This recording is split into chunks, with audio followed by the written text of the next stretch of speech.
13 तारीख को श्री कृष्ण जन्माष्टमी महोत्सव के उपलक्ष्य में यहाँ भागवत कथा प्रारंभ होती है और यथार्थ गीता का निःशुल्क वितरण जितनी भी माताएं, बहनें, बुजुर्ग, भाई, युवा सब आते हैं उनको दिया जाता है। और 16 अगस्त को जन्माष्टमी है। कुछ लोग 15 को मना रहे हैं, कुछ लोग 16 को मना रहे हैं। हर त्योहारों अब पंडित लोग कंफ्यूज स्थिति में डाल दिए हैं, लेकिन 16 तारीख को है। 15 अगस्त को तो हमारा राष्ट्रीय पर्व है।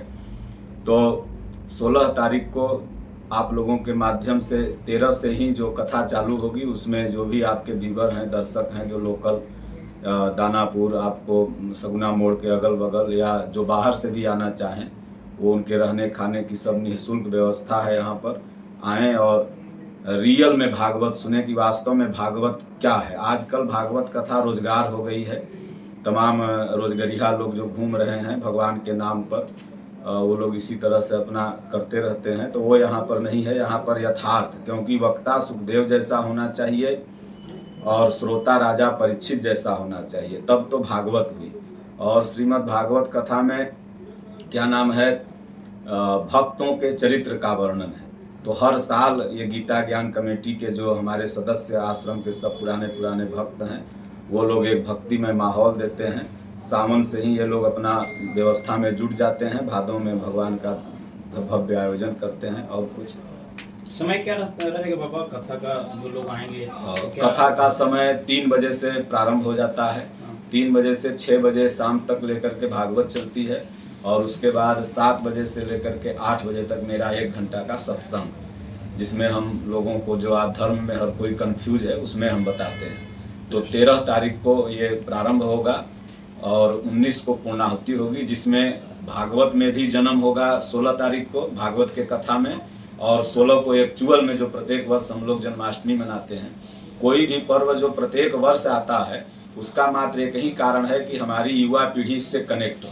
भाई जो बुजुर्ग हैं तो सब जानते हैं कि भगवान जन्मे थे, लेकिन जो युवा हैं उनके लिए, इसीलिए ये बार बार रिवर्स जो होता है, ताकि आज सोचिए कृष्ण भगवान 6000 वर्ष पहले हुए थे, तो 6000 वर्ष से पुरानी संस्कृति चलती आ रही है। भगवान राम 9,80,860 वर्ष पहले हुए थे, लेकिन उनका भी बर्थडे आज मनाया जा रहा है। रामनवमी में आप लोग कवर करते होंगे।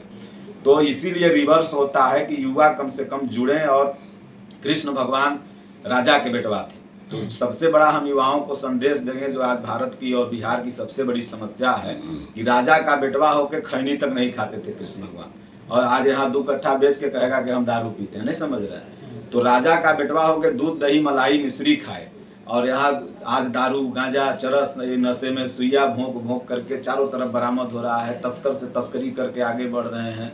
तो कहने का तात्पर्य है कि युवाओं को कृष्ण भगवान से सीख लेना चाहिए कि अगर इतिहास में आप अपना नाम अमर करना चाह रहे हैं, तो असंवैधानिक, अनैतिक कार्य करके आपको 10 बरस बाद आपका गांव ही आपको भूल जाएगा, और नगर क्षेत्र तो छोड़िए। अगर आप अपने नाम को युगों युगों तक चलाना चाह रहे हैं, तो राम और कृष्ण के बताए हुए सिद्धांत पर जब चलेंगे तब। तो इसीलिए हम लोग एक फंक्शन करते हैं। हमारे सत्संग में बिल्कुल यथार्थ बातें होती हैं। हमें तो दक्षिणा किसी से लेना नहीं है, ठगना किसी को है नहीं। तो जो बात आएगी हम बताएंगे। हम लोग साधु, हम लोग कोई बिजनेस न बेटवा है, न बिटिया है, न घर है, न दुआ, न हमको जमीन खरीदना। कई साधु लोग तो बाबा पार्टियों का भी संरक्षण ले रहे हैं, पार्टियों का प्रचार कर रहे हैं। हाँ, तो क्या अंतर क्या? अब तो बहुत बढ़िया आपका सवाल है। वो सब पार्टियों के साधु है ना, तो जो वो साधु नहीं है, वो केवल बेस साधु का है। कहते भी हैं कि हिंदू का जो हिंदुत्व का जो एक राष्ट्र, मतलब हिंदू देश बनानी चाहिए, उसको लेकर समर्थन ही मांग रहे हैं। तो कहीं ना कहीं अगर देखा जाए लोकतंत्र है, कई पार्टियों के लोग उसमें जुड़े हुए हैं, और कोई ने सभी पार्टियों में हिंदू है ही है। तो कैसे इकट्ठा के कैसे वो अपने बयान जी, आपका सवाल बहुत बढ़िया है। वो लोग हिंदू की परिभाषा ही नहीं जानते। पहले हम हिंदू, मुसलमान, ईसाई तीनों की परिभाषा आपको बता दूं। शाब्दिक अर्थ, हिंदू का मतलब होता है, संधि विच्छेद करिए, आप लोग मीडिया से हैं, पढ़े लिखे हैं। ही अधन हिंदू बराबर हिंदू। ही माने हृदय होता है और हिंदू माने चंद्रमा। तो जिसका हृदय शीतल हो चंद्रमा जैसा, वो हिंदू है। काम, क्रोध, राग, द्वेष के अग्नि में वो जल न रहा हो, वो डिप्रेशन में न हो, वो शीतल हो, शांति, वो हिंदू है। मुसलमान, मुसल्ले ईमान स मुसलमान, जिसका ईमान पक्का, ईमान माने चरित्र होता है, वो मुसलमान है। और ईसाई, ईस धन आई बराबर ईसाई, जिसके अंदर वह ईश्वर आ जाए, वो ईसाई है। अब आप खुद विचार करिए कि कितने पक्के मुसलमान हैं, कितने पक्के हिंदू हैं, कितने पक्के ईसाई हैं। तो ये हिंदू राष्ट्र वगैरह जो ये सब राग अलापते हैं, ये सब केवल एक पार्टी का मूवमेंट है। जैसे कि भारत हिंदू राष्ट्र नहीं, आप अगर गीता के अनुसार चलेंगे तो पूरा विश्व ही हिंदू राष्ट्र हो जाएगा, क्योंकि भगवान कृष्ण का जो सिद्धांत है वो मानवता का है, और हमारा सनातन धर्म मानवता को आगे करता है। और स्वामी विवेकानंद जी ने पूरे विश्व को हिंदू राष्ट्र बनाया था, इसी भगवत गीता के दम पर शिकागो में जा करके। तो पूरा विश्व भारत को क्या मान लिया? विश्व गुरु। तो हम छोटी मानसिकता में क्यों जी रहे हैं? हम भारत को हिंदू राष्ट्र क्यों बनाने में लगे? पूरे विश्व को क्यों नहीं बनाना चाह रहे हैं? तो इन लोगों की मानसिकता संकुचित है, ये लोग एजेंट हैं। अभी यादव कथावाचक का बाल छिलाया, मुंह से पेशाब हुआ, तो एक भी है, जितने पंडित कथावाचक हैं, चाहे वीरेंद्र हो, चाहे अनुधाचार्य हो, चाहे देवकीनंदन ठाकुर हो, कोई खुल के विरोध नहीं किया कि पंडितों ने गलत किया, बल्कि कहें कि जात छिपाया। अरे जात तो तुम लोग भी छिपाए हुए हो। अनुधाचार्य कौन जात का जान रहे हैं आप? देवकीनंदन ठाकुर, ठाकुर तो बिहार में नागो लिखता है, यूपी में राजपूत लिखता है। बागेश्वर बाबा कौन जात का है? कोई को पता है? जात तो सबों ने छिपाया है। मुरारी बापू कौन जात के हैं? कौन जान रहा है? तो ये सब खाली प्रोपोगंडा है। ये लोग केवल दूसरी जातियों को बस रखे हुए हैं शोषण करने के लिए। शुरू से लोग का रहा कि ब्राह्मण पढ़ेगा, क्षत्रिय राज्य करेगा, वैश्य व्यापार करेगा, शूद्र हरवाही करेगा। यानी ये छोटी जातियों को शूद्र बोलते हैं, जो कि शूद्र ऐसा नहीं, शूद्र माने अल्पज्ञ होता है, जैसे LKG UKG। तो जो भक्ति भजन के LKG UKG में है वो शूद्र है, वो चाहे ब्राह्मण ही क्यों न हो। अब सोचिए कि राम कथा के सबसे बड़े मर्मज्ञ वाल्मीकि ऋषि कौन जात के थे? तो मुनिते ही राम दंडवत कीन्हा, आशीर्वाद विप्रवर दीन्हा।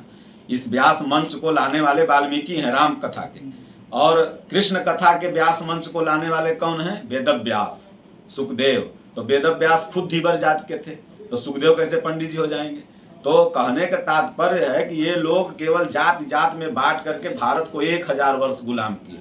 महमूद गजनवी से अगर आप गुलामी का जंजीर देखिए तो वहीं से लोग जाति में बांटे कि ये जात का है, वो जात का है। तो इसलिए इन सबों के पचड़ों में नहीं पड़ना है, और आप लोगों को इन लोगों को दिखाना भी नहीं है।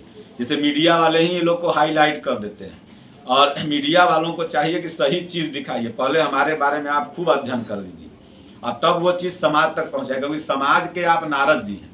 अब मान के चलिए आप मेरे को रीडिंग ही नहीं किया और तुरंत हमको हाईलाइट कर दिया, बड़का बाबा हैं, बड़का बाबा हैं। फिर वही बाबा पता लगा कहीं उन्हें राम रहीम बन गए, कहीं आसाराम बन गए। तो इसलिए पहले खूब कहीं 12 साल रहे परमहंसों की टोली, तब समझे उनकी एक बोली। इसलिए आप लोगों को मैं गीता दूंगा, हमारे गुरु महाराज ने लिखा है जो अभी इसके बाद। तो आप सब लोग लेकिन 7 दिन कथा में भी है। आपका क्या प्रश्न था? सनातन बोर्ड को लेकर क्या विचार है आपका? देखिए, सनातन बोर्ड को लेकर के हमारा विचार यह है कि जैसे अगर उन लोगों का बोर्ड बना है तो सनातन के भी कई सौ लोग, मान के चलिए 80 करोड़ 70 करोड़ लोग यहाँ रहते हैं। तो अगर ऐसी जनता मांग कर रही है तो होना चाहिए, लेकिन विद्वेष के उस पर नहीं कि भाई हम उस पर कर रहे हैं तो हम उस पर कर रहे हैं। अब कुछ कथावाचकों ने सनातन बोर्ड का मांग उठाया, अब सब ठंडी हो गई। ये सब राजनीतिक एजेंडा है। नहीं, देखा जाए तो समाज में बहुत सारे धर्म हैं, उनका एक सिस्टम है, उनका एक रेजिमेंट है, उनका एक सिस्टम के अनुसार हर धर्म काम करती है। मगर अपने हिंदू धर्म में जो है वो सिस्टम है नहीं, कोई बोर्ड गठन नहीं है, कोई अलाइनमेंट नहीं है। इस विषय पे क्या विचार रहेगा? जो पूर्व की सरकारें रही हैं वो खास तौर से इसको मतलब कि धीरे धीरे क्रिश्चियन या धीरे धीरे इस्लामिकरण करना चाहिए, उनके विचारों से लगता है। क्योंकि भारत के संविधान में जितने भी कानून बने वो आज़ादी के बाद बने किसी एक धर्म के लिए। वो अम्बेडकर के संविधान में वो उस समय नहीं थे। जैसे कांग्रेस की सरकार रही तो उसने ये बोर्ड का गठन करना या तमाम और उनके कानूनों में और बढ़ावा करना, उनको कोई गाली दे दे तो उसके ऊपर, या वो ये कह दें कि ये ज़मीन मेरी है तो वह अपना हो जाए। तो ये सब चीज़ें कहीं न कहीं कोई सरकार अपना राजनीतिक उद्देश्य दे करके संविधान में कहीं वर्णित नहीं है। तो इसलिए हम लोगों को जितने सनातन धर्मी हैं एक प्रेशर दबाव बनाना चाहिए। तो इससे सनातन बोर्ड गठित नहीं होगा। गठित क्या होगा कि सरकार पर दबाव जाएगा तो सरकार उसके बोर्ड को नष्ट करेगा। सरकार, अब ये सनातन बोर्ड गठित नहीं हो जाएगा तब तो हुआ कि हम अगर आपको एक लपड़ मारे और आप एक लपड़ हमें मार दिए तो हमारे और आप में अंतर नहीं है। हमको दबाव बनाना है, प्रेशराइज करना है, अपनी यूनिटी दिखाना है। अब हम यूनिटी कैसे दिखा पाएंगे? जब आप जात के आधार पर चुंडी छिलवा लीजिएगा, जात के आधार पर मंदिर में नहीं जाने दीजिएगा, जात के आधार पर यज्ञ नहीं करने दीजिएगा, तो फिर सनातन बोर्ड के लिए क्या यूनिटी कोई दिखा सकता है? भाई धार्मिक लोग न दिखाएंगे।